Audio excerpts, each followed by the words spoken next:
Hiya Rob, hopefully this will help. Basically, there's a way where you can restructure the way your chords are shaped. You can use a different selection of notes to make the chords that you're playing fit a bit more neatly under the hand without having to jump around the keyboard as much. And it all comes from this, which is an arpeggio. So I'm assuming that you're starting where we all start with chords, which is the triad. So let's suppose we have a chord sequence that goes C, F, and G. So you'll start with a C triad, thumb on the C, F, you've got this big jump, G, and then back to C, we've got another big jump back down to C.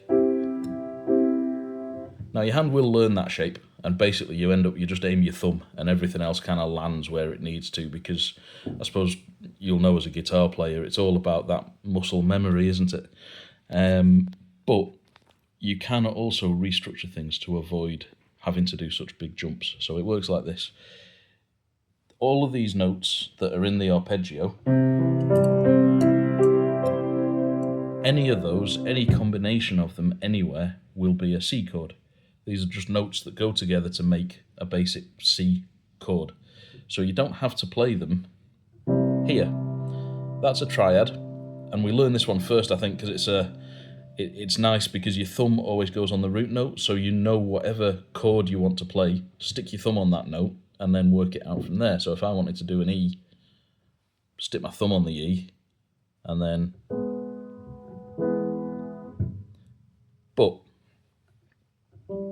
from the triad, we can go to what's called the first inversion, and basically what we do is we move everything one to the right on where these notes are marked blue. So we're going to move to this. So these are all still notes that form a C chord, and we're just playing a slightly different combination of them, and it's a different hand shape.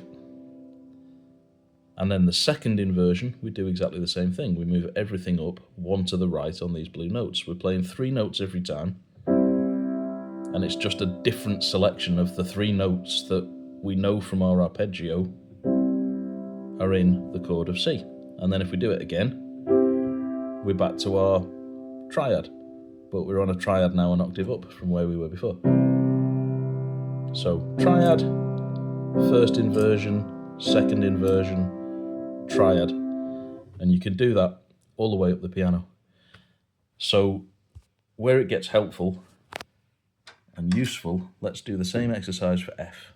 So we've got the notes, counters are flying everywhere. Those are the notes of our F triad. If we add this extra one up at the top, that's the other F. We've now got our F arpeggio.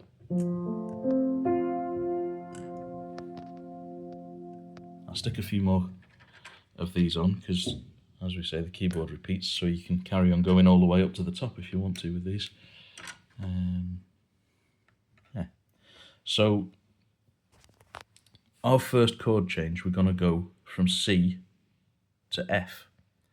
And there's all sorts of ways that we can do this. And once you know which notes are in the different chords, you can really take your pick. So if we were to start on our C triad,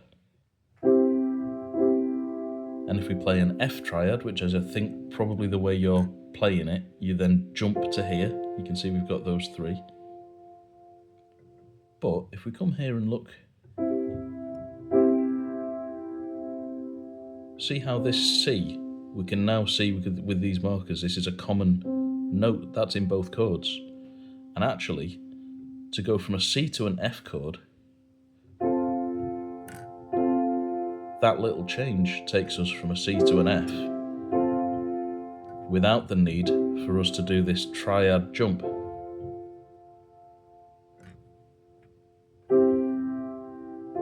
And that there is actually the second inversion of F. And we'll work that through from the beginning. So if we start here with our triad, then our first inversion, then our second inversion. And you see how close this is to C? It's a much nicer jump.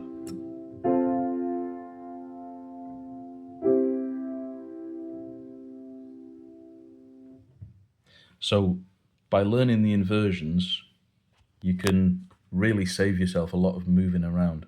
I'll do G as well, just to show you how you can put that 3 set of chords, you can actually play without moving your hand at all, really.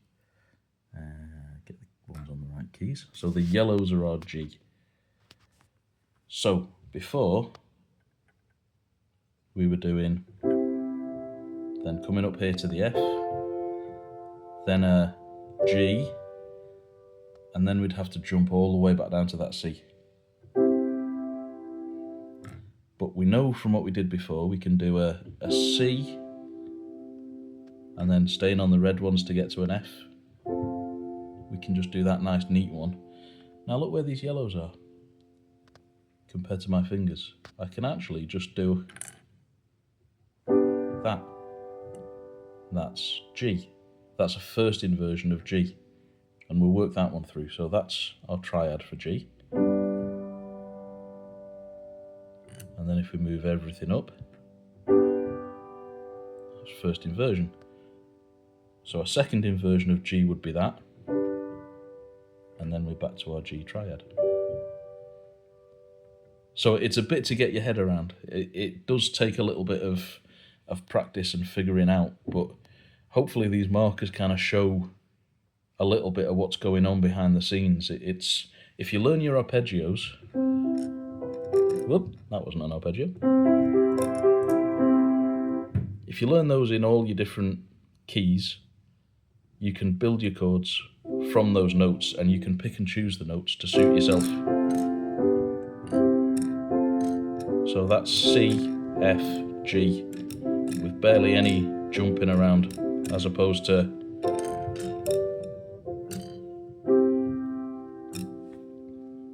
and you'll find a lot of the time as well, when you come to playing chords and putting in the melody, it's really helpful to know the inversions, because you pick the inversion usually where the melody note is the top note of the chord. So if you're playing a triad, you might find that the actual note that the singer is singing is this one, and you're going to end up too high and it doesn't sound quite right. Whereas if you switch it down to here,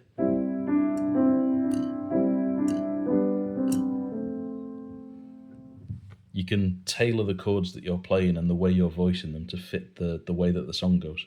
So yeah, I'll stop waffling on, but hopefully that helps. If it doesn't, let me know. I can have another go if you want. I've got plenty of counters and plenty of time. So yeah, cheers mate, I hope this helps.